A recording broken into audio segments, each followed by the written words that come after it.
अध्याय 16. फलश्रुती. गुरुसेवेत प्रमाद घडणार नाहीत, गुरुकृपेची प्रचिती येईल. अध्याय 16. गुरुभक्त अरुणी, वेद आणि उपमान्य.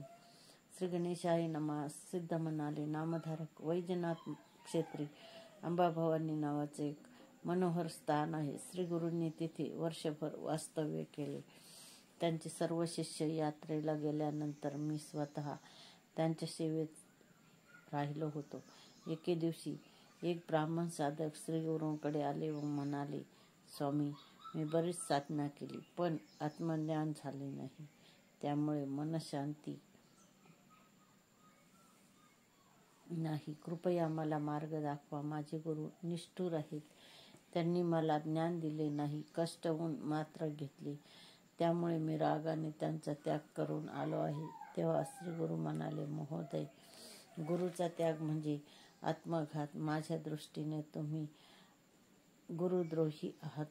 जो गुरूंना सर्वभावे शरण जातो, गुरु आज्ञेचे तत्परतेने पालन करतो, त्या शिष्याला ज्ञान, सिद्धी, देवाचे आशीर्वाद या सर्व गोष्टी अनायासे प्राप्त होतात. मी तुम्हाला आदर्श गुरुभक्तीचे एक उदाहरण सांगतो, ऐका. द्वापर युगात द्वारकेत धौम्य नावाचे ऋषी राहत होते. त्यांचे अनेक शिष्य होते. अरुणी, वेद आणि उपमान्य हे त्यांच्यापैकीच तिघे. धौम्य आपल्या शिष्याची अनेक प्रकारे परीक्षा घेत असत आणि कसोटीला उतरलेल्या शिष्यांवर तात्काळ कृपा करत असत. एके दिवशी त्यांनी अरुणींना शेताला पाणी देण्यास सांगितले. त्यानंतर अरुणी शेतावर गेले. जवळच एक कालवा वाहत होता. एवढ्या मोठ्या शेताला पाणी द्यायचं तर आपला प्रवाह बंधाऱ्याने अडवणे आवश्यक होते. म्हणून त्यांनी जागा निवडली आणि शिळा टाकून बंधारे घालायला सुरुवात केली. बंधारे घालण्याचे प्रयत्न ते करू लागले,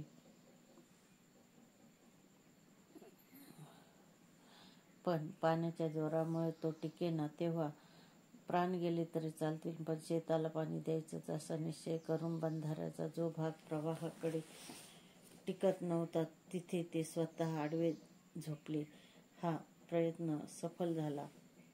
प्रवाह अडला व शेताला पाणी मिळाले. रात्र झाली तरी ते परतले नाहीत. तेव्हा चिंतामग्न धौम्य मशालीच्या उजेडात त्यांना शोधण्यासाठी आले. शेतात पाणी मिळालेले पाहून त्यांना समाधान वाटले, पण अरुणी कुठेही दिसत नाहीत. त्यांनी हाका मारल्या तेव्हा ते प्रवाहातून बाहेर आले. ते थंडीने गारठून गेले होते, पण त्यांच्या मुखावर कर्तव्यपूर्तीचे समाधान होते. तेव्हा सर्व प्रकार लक्षात आल्यावर धौम्यांनी गुरुकार्यासाठी प्राणाचीही पर्वा न करता अरुणींना वात्सल्याने जवळ घेतले व आमचा वरदहस्त त्यांच्या मस्तकी ठेवला. त्यांच्या आशीर्वादाने ते तत्काळ महाज्ञानी झाले. धौम्यांनी वेदांना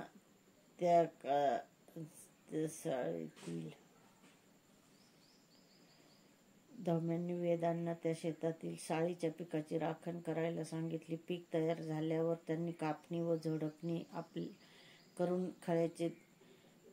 खळ्यात धान्याची रास तयार केली. मग ते आश्रमात आले. धौम्यांनी त्यांना रेडा जुंपलेला एक गाडा दिला. तो घेऊन ते शेतात गेले. त्यात 2 खंडी साळी भरली. आश्रमाकडे निघाले, पण रेड्याला गाडा ओढवेना.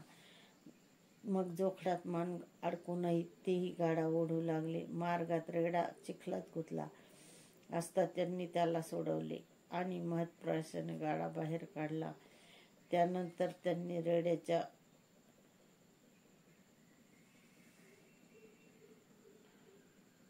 रेड्याच्या गळ्यातील फास स्वतःच्या गळ्याभोवती बांधला आणि खांद्याचा आधार देऊन तो गाडा कसाबसा ओढत आश्रमात आणला. धौम्यांनी धावत येऊन त्यांच्या गळ्याभोवती आवळलेला फास सोडवला व स्वहस्ते त्यांचा घाम पुसला. त्यांच्या भक्तीने प्रसन्न झालेल्या धौम्यांनी त्यांनाही वरदान देऊन वेदशास्त्र संपन्न व महाज्ञानी केले.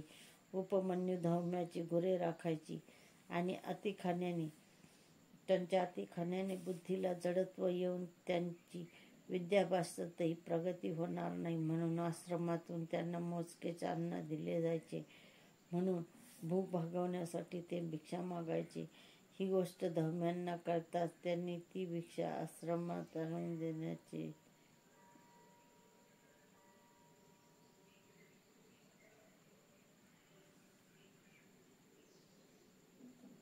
भूक भागवण्यासाठी ते भिक्षा मागायचे. ही गोष्ट धौम्यांना कळताच त्यांनी ती भिक्षा आश्रमात आणून देण्यास सांगितली. मग ते 2दा भिक्षा मागू लागले. धौम्यांनी तीही आश्रमात देण्यास सांगितली. मग ते वासरे पिताना गायीच्या आचळातून जो अतिरिक्त पाना व्हायचा ते दूध पिऊन भूक भागवू लागले. धौम्यांनी त्यालाही प्रतिबंध केला. एकदा त्यांनी रुईच्या झाडातून ओघळणारा चिकच द्रोणात गोळा करून दूध समजून प्राशन केला. त्याचा काही अंश डोळ्यात गेल्याने त्यांना अंधत्व आले. ते रानामध्ये चाच पडत हिंडू लागले. तिथे अडखळून एका आडात पडले आणि आता गुरेवासरे हरवतील या चिंतेने रडू लागले. रात्री धौम्यांनी शोध घेऊन त्यांना शोधून काढले. उपमन्यूंनी त्यांना सर्व प्रकार सांगितला आणि त्यांनी त्यांना अश्विनी कुमारांचे स्मरण करायला सांगितले. त्या देवाच्या कृपेने उपमन्यूंना पुन्हा दृष्टी आली. ते आडातून बाहेर आले. ते अत्यंत प्रामाणिक आणि भोळे होते. त्यांनी भूक भागवण्यासाठी अन्य पर्याय शोधले, पण गुरुआज्ञेचे कधीही उल्लंघन केले नाही. त्यामुळे प्रसन्न झालेल्या धौम्यांनी त्यांनाही ज्ञानसंपन्न केले. या उपमन्यूची खूप कीर्ती झाली. श्री गुरु म्हणाले, विप्रवर्य, अशा प्रकारे विनम्र भाव आणि पराकोटीची श्रद्धा असणाऱ्यांना गुरुकृपेची लवकर प्रचिती येते.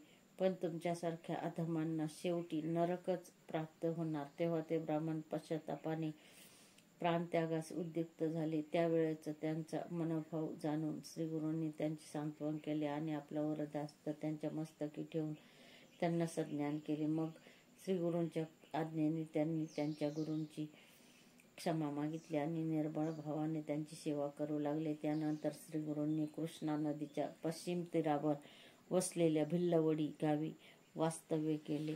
अध्याय संपला.